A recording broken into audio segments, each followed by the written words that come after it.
What's up, everyone, and welcome to NFL Nexus. We're about to dive deep into a really fascinating story coming out of Indianapolis, where a single decision that made an entire fan base furious might just be the most calculated move the Colts have made in years. Now, on the surface, keeping your coach after your team loses 7 straight games, that looks like a total failure of accountability. But what if I told you it was all part of a much bigger, multi-year gamble? Like a high-stakes chess match where the Colts knowingly sacrificed a pawn to protect their queen. Today, we're going to break down that exact gamble, and we're going to connect the dots between coaching stability and the entire future of their offense. This right here is the story of the Colts' long game. And hey, before we get into the real nuts and bolts of this strategy, if you enjoy these kinds of deep dives that go way beyond the simple box score, you should absolutely be subscribed to NFL Nexus. We are all about unpacking the why behind the moves. Go ahead and hit that like button if you're ready to see how this all connects. And for sure, drop a comment below and let me know your first reaction to the Colts decision. I read every single one. All right, let's get to it. Okay, so to really grasp the genius, or maybe the madness behind the Colts' long game, we have to go back in time. We got to put ourselves in a moment of pure, unfiltered fan frustration. We need to understand the controversy, the anger, and that feeling of betrayal that really set this whole thing in motion. Because this wasn't just a quiet disagreement online, this was a loud, public outcry. And this quote from A to Z Sports, man, it just perfectly captures the vibe on the ground in Indy. This wasn't just some hot take, this was the reality. You have to remember the context. The end of that season was an absolute disaster. Hopes were so high, and then the collapse was just swift, and it was brutal. Fans were demanding accountability, they wanted a change, they wanted something to show that the front office understood their pain. So when the team came out and announced that both GM Chris Ballard and head coach Shane Steichen were coming back, the reaction was, well, it was explosive. It felt like a total slap in the face to a loyal fan base that had just sat through a miserable end of their year. And this right here, this single number is why the fans were so angry. 7. Just let that sink in for a second. 7 straight losses to close out the season. It wasn't just losing, it was a complete and total collapse. I mean, think about that emotional whiplash. A season that had so much promise, so much potential, just disintegrated, week after agonizing week. This wasn't a team just limping to the finish line with a couple of tough L's. No, this was a team in a total nosedive with no parachute. And for the fans who pour their time, their money, their passion into this team, watching that kind of freefall is just infuriating. And that brings us to a really crucial point about how the NFL actually works. In this cutthroat, what have you done for me lately world of pro football, a collapse like that is almost always a fireable offense. A head coach, a GM, somebody usually has to pay the price. It's kind of like a blood sacrifice to signal a new direction and calm down a justifiably angry fan base. We see it happen every single year. But the Colts, they did nothing. They just stood firm. And it was this deafening silence from the front office, a decision that just flew right in the face of what fans expected and what the league tradition dictated. And it left everybody asking one question: why? But here's where the story starts to get a little more complicated.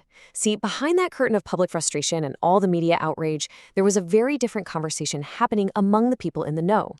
As an insider like Stephen Holder from ESPN points out, the feeling inside the league, among the other coaches and executives, was that Shane Steichen is a good, solid coach. Now, this is a critical piece of the puzzle. It suggests that the Colts' decision wasn't just them being lazy or stubborn, but that it came from a whole different set of information, a perspective that wasn't being talked about on sports radio. They knew something the public didn't. And that inside perspective leaves us straight to the first part of their grand strategy. You see, the decision to keep Steichen wasn't just about his ability as a coach. It was a strategic move to avoid the incredibly dangerous and volatile coaching marketplace they would have been forced to jump into. It was a classic case of the devil you know being way better than the devil you don't. And this slide right here perfectly illustrates the sheer scale of the problem they would have had. 10. A full third of the entire league was looking for a new head coach. I mean, think about that for a second. The competition was absolutely massive. It wasn't just about finding a good candidate. It was about convincing that candidate to choose you over 9 other teams, many of whom were in way better situations. It was a total seller's market for coaching talent. And if the Colts had fired Steichen, they would have been just one more desperate buyer in a very, very long line. So, okay, let's just say the Colts did enter this market. What was their sales pitch going to be? Well, as this slide breaks it down pretty clearly, it wasn't great. First off, they had a massive glaring question mark at the single most important position in all of sports, quarterback. Any new coach wants to know who his QB is, right? The Colts couldn't give him an answer. And on top of that, they had no first-round pick for the next 2 years, which means they had no premium ammo to even try and find that guy in the draft. Now compare that to their rivals in the coaching search. Other teams had top draft picks to entice a new coach with a promise of drafting his guy, or they already had a settled franchise QB right there on the roster.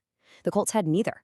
They were essentially asking a top candidate to come to a team with no QB and no easy way to get one. Yeah, that's a tough sell. So when you put all those pieces together, the conclusion is pretty unavoidable.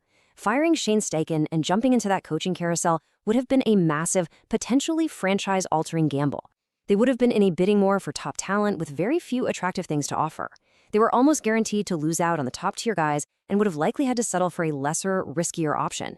And even worse, there was a very real chance Steichen would have just landed one of those other 10 jobs, succeeded, and made the Colts look incredibly foolish. So in this context, keeping him wasn't the lazy move. It was the safe, smart, strategic play.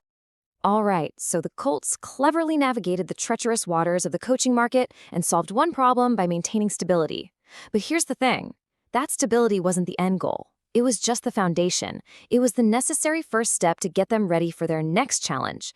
And you could argue a much, much more difficult one, holding on to their own elite homegrown talent. And this is the key question that unlocks the entire strategy. Why was keeping Shane Steichen so non-negotiable? Why would the front office willingly take all that heat from their entire fan base in the short term? What was the prize they were so focused on down the road that they were willing to take that huge PR hit? What was the real endgame here? And there it is. The answer is Alec Pierce. The entire calculus, the entire long game, the reason they took all that heat for keeping their coach, it was all built around making sure that their star deep threat wide receiver does not leave Indianapolis when he becomes a free agent in 2026. Keeping the coach was just step one in the much larger, much more expensive mission of keeping the star player. The two decisions are two sides of the exact same coin. So that kind of begs the question, right? Why go to all this trouble for just one player? Well, let's take a closer look and break down exactly why Alec Pierce isn't just a good player, but a truly game-changing offensive weapon that the Colts' entire identity is built around, and a player they simply cannot afford to lose. Let's start right here, because this demonstrates the sheer dominance Pierce has shown in his specific role. For 2 straight years, 2024 and 2025, nobody, and I mean nobody, in the entire National Football League was better at creating massive chunk plays down the field. Averaging over 21 yards every single time you catch the ball, that's just an absurdly high number.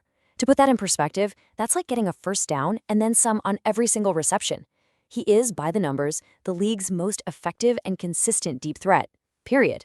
And in 2025, he proved he was way more than just a one-trick pony who only runs go routes.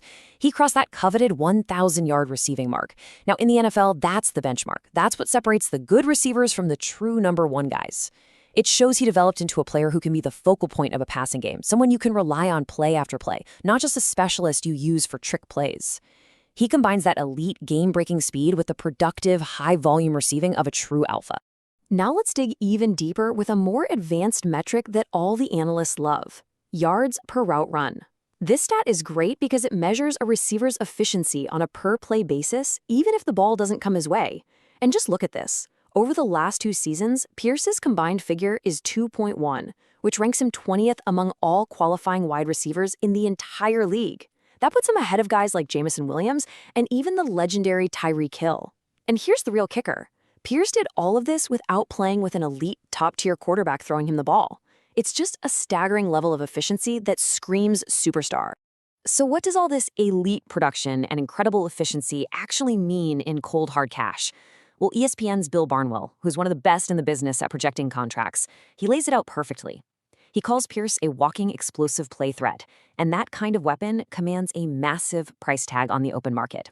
He suggests Pierce could be looking at a contract somewhere in the neighborhood of $30 million per year. Folks, that is top of the market franchise player money. That's the kind of contract that can define your team's salary cap for the next half-decade. The financial stakes for the Colts here are just enormous. And this brings us to the next phase of the challenge for the Colts. They know exactly how valuable Alec Pierce is. But the problem is, so does the rest of the league. And when he hits free agency in 2026, they are going to face a fierce race to keep him in Indianapolis. And this is the question every single general manager with cap space is going to be asking himself. I mean, who wouldn't want to add the league's premier deep threat to their offense? A player like Pierce doesn't just get you big plays, he fundamentally changes how a defense has to play against you. He forces safeties to play deeper, which opens up everything for the running game and the short passing game underneath. He's a strategic weapon. And for teams that already have a quarterback with a cannon for an arm, just waiting for a target who can take the top off a defense, Pierce is the absolute dream scenario. And this list just drives home how serious the threat is. This is not a situation with just one or two potential teams sniffing around. I mean, look at the sheer number of teams that are expected to be in the mix. You've got rebuilding teams with tons of cap space, like the Patriots and the Commanders. You've got perennial contenders like the Ravens and the Bills.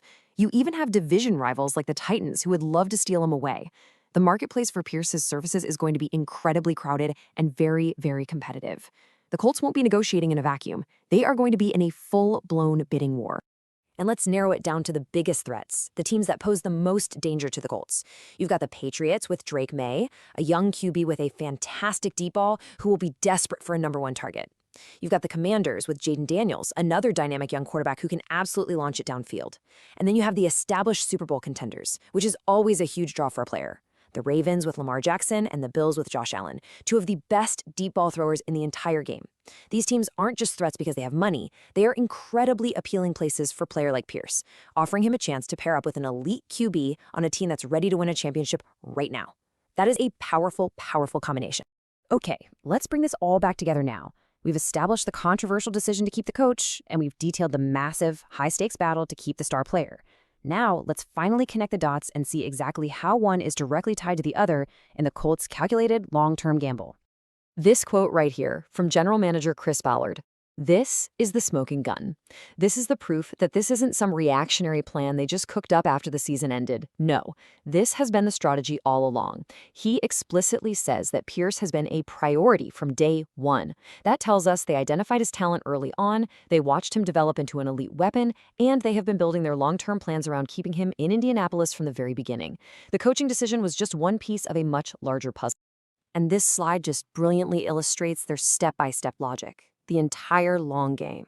So step 1, you weather the storm of fan anger and you maintain coaching stability with Shane Steichen, deliberately choosing to avoid the chaos of that coaching market. Step 2, you use that stability to create an appealing and consistent environment because players, especially star players, they crave consistency. They hate learning new playbooks and new systems. Step 3, you leverage that stability as a key, non-financial selling point when you sit down at the negotiating table with Alec Pierce and his agent. They can offer him something many of those other teams can't: a consistent system, a familiar coach who knows exactly how to use him, and a clear long-term vision. And finally, step 4, if it all works, they secure their game-changing offensive weapon for years to come, locking in their offensive firepower for the foreseeable future. So that's the gamble in its purest form. Trading short-term fan satisfaction and enduring a painful end to a season, all to create the long-term stability they believe is absolutely necessary to secure their most valuable offensive asset. It is a high-risk, high-reward strategy that hinges entirely on their ability to get a signature on a contract from one player in 2026. The question that will ultimately define this entire era of Colts football is a simple one. Will the long game pay off? Thanks so much for diving deep with us here on NFL Nexus. We really appreciate you spending your time here. Hey, if you enjoy this kind of in-depth analysis and want to support the channel, we've just launched a new line of coloring books. They're perfect for fans of all ages, for your kids, your grandkids, or honestly, even for yourself as a way to unwind during halftime. You can scan the QR code right there on your screen, or you can find the direct link down in the description below. Every single purchase really helps us keep making content just like this. We appreciate you all, and we'll see you next time.